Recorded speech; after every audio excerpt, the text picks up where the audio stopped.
வணக்கம். தமிழகம் நியூஸ் 7 செய்திக்காக செய்திகள் வாசிப்பது சரவணன். ஒசூர் அருகே ஊருக்குள் உலா வந்த ஒற்றை யானையிடமிருந்து நூழிலையில் உயிர் தப்பிய சிறுவன். மீண்டும் சாணமாவு திரும்பிய 20 யானைகள்.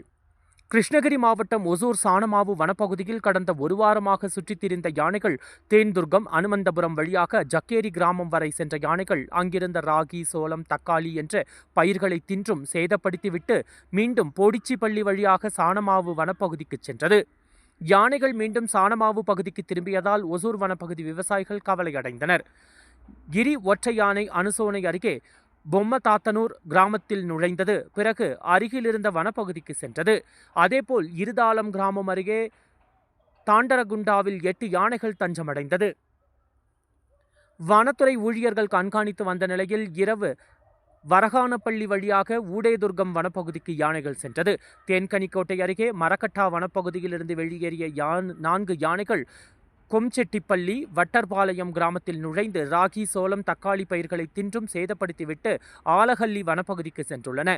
இதனைத் தொடர்ந்து கெலமங்கலத்தை அடுத்துள்ள பொம்மதாத்தனூர் கிராமத்திற்குள் அதிகாலை புகுந்த ஒற்றை காட்டு யானை ஒய்யாரமாக சாலைகளில் உலா வந்தது.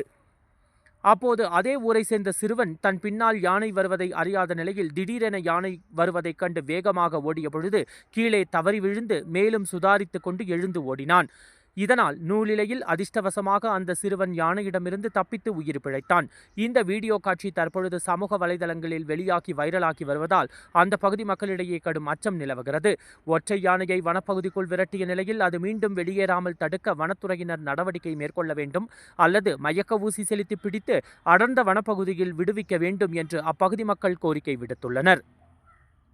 தமிழகம் நியூஸ் 7 செய்திக்காக எமது செய்தியாளர் கே. தமிழகம் சேட்.